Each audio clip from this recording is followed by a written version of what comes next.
Assalamualaikum warahmatullahi wabarakatuh. Selamat pagi, salam sejahtera untuk kita semua. Shalom, Om Swastiastu, Namo Buddhaya, salam kebajikan. Yang saya hormati Bapak Wali Kota Jakarta Utara, para camat dan lurah, Direktur Rumah Sakit, Kepala Puskesmas, dan Ketua Penggerak PKK. Izinkan saya, Dr. Lisbeth Regina Panjaitan, selaku Kepala Suku Dinas Kesehatan Jakarta Utara, menyampaikan informasi terkait stunting. Gizi adalah kunci untuk membangun negeri. Apabila anak-anak bangsa terpenuhi gizinya, maka negeri ini akan maju. Saat ini, 1 dari 4 balita Indonesia mengalami stunting. Apa yang dimaksud dengan stunting? Dan mengapa saya tanyakan itu? Karena definisi terkait stunting berbeda-beda. Dan definisi yang dipakai oleh WHO adalah balita perawakan pendek dengan panjang atau tinggi badan menurut usia di bawah min 2 SD grafik pertumbuhan WHO yang disebabkan oleh kekurangan gizi kronik atau berulang. Perawakan pendek itu banyak, tapi perawakan pendek yang disebabkan oleh kekurangan gizi kronik itulah yang disebut stunting. Intinya dari stunting adalah kekurangan asupan gizi atau kebutuhan gizinya meningkat sehingga tidak cukup bagi anak tersebut. Asupan yang tidak adekuat itu seperti apa? Misalnya kemiskinan, orang tuanya tidak sanggup memberikan asupan gizi yang baik. Banyak juga karena ketidaktahuan, orang tuanya mampu tapi anaknya stunting. Makanan tersedia di mana-mana, air bersih tercukupi. Masalahnya orang tuanya tidak mengerti terkait pemberian makanan yang benar pada anaknya. Dan yang sering terlupakan, sering sakit menyebabkan kebutuhan gizi anak meningkat. Penyebabnya adalah kebersihan yang tidak adekuat sehingga diare terus-menerus, akhirnya menyebabkan dia stunting. Bukan jamban dan air yang menyebabkan dia stunting, tetapi penyakit karena kebersihan yang tidak adekuat itulah yang menyebabkan dia kekurangan gizi kronis dan akhirnya menderita stunting. Selain itu, anak jika memiliki status imunisasi dasar yang tidak lengkap dapat menyebabkan penyakit seperti polio, campak, rubella, dan lain-lain. Mengapa kekurangan gizi bisa menyebabkan anak pendek?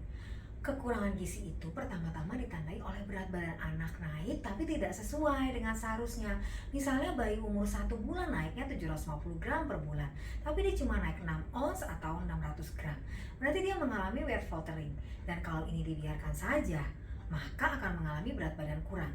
Dan bila sudah terjadi weight faltering, maka dia akan mengalami penurunan kekebalan tubuh. Akibatnya mudah terkena penyakit. Maka akan terjadi gizi kurang dan gizi buruk. Semua hal tersebut akan menurunkan hormon pertumbuhan. Hormon pertumbuhan inilah yang menyebabkan tinggi anak tersebut tidak lagi naik. Inilah yang kalau kita biarkan akan menjadikan anak tersebut stunting. Kekurangan gizi bukan hanya untuk tingginya saja, tetapi juga untuk perkembangan otaknya. Dan akibatnya apa? Anaknya menjadi bodoh. Inilah yang kalau kita biarkan akan menjadikan anak tersebut stunting. Kekurangan gizi bukan hanya untuk tingginya saja, tetapi juga untuk perkembangan otaknya. Dan akibatnya apa? Anaknya menjadi bodoh. Kekurangan gizi jangka panjang, program metabolisme di badannya juga jadi berubah. Akhirnya lemak ditahan, lama-lama jadi gemuk yang nantinya menyebabkan dia memiliki penyakit tidak menular. Dan yang menyebabkan masalah sampai menghebohkan dunia, sehingga juga presiden turun tangan karena kebodohan dan penyakit tidak menular inilah yang menyebabkan kualitas sumber daya manusia itu akan turun, sehingga dia akan menjadi manusia yang bukan hanya kurang bermanfaat tetapi juga menambah beban bagi orang-orang di sekitarnya.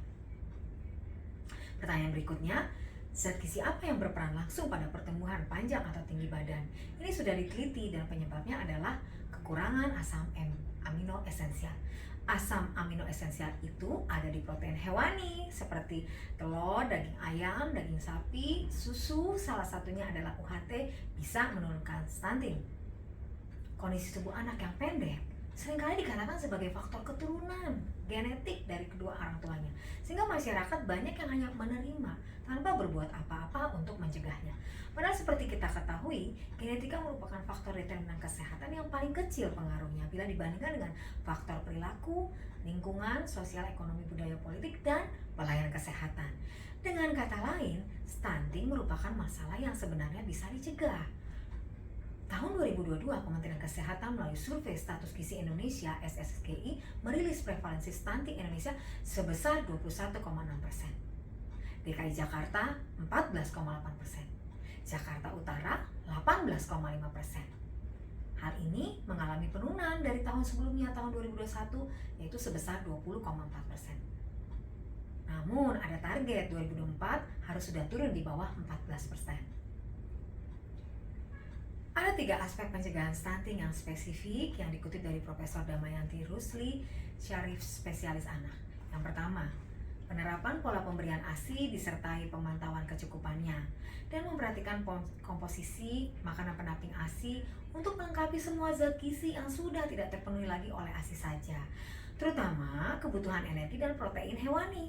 Yang kedua, deteksi dini weight faltering, yaitu kenaikan berat badan yang tidak adekuat, dan sistem rujukan untuk mencari penyebabnya, serta tata laksana segera oleh dokter sesuai kompetensinya dokter puskesmas dan dokter spesialis anak. Yang ketiga, pemenuhan kebutuhan pangan oleh pemerintah untuk keperluan diet khusus di bawah pengawasan dokter puskesmas dan pangan untuk keperluan medis khusus di bawah pengawasan dokter spesialis anak untuk kondisi dan penyakit penyebab stunting, weight faltering, gizi kurang, gizi buruk, prematuritas, alergi makanan, dan kelainan metabolisme bawaan sebagai bukti nyata penerapan health for all. Ini bukan hal yang mudah, tapi bukan juga hal yang mustahil untuk dilakukan.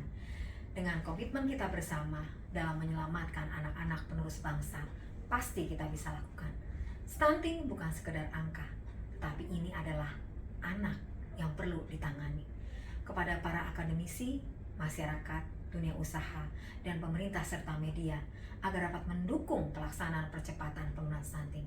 Pemerintah tidak mungkin bekerja sendirian, tetapi memerlukan kolaborasi dan dukungan dari semua pihak. Mari kita bergerak bersama-sama.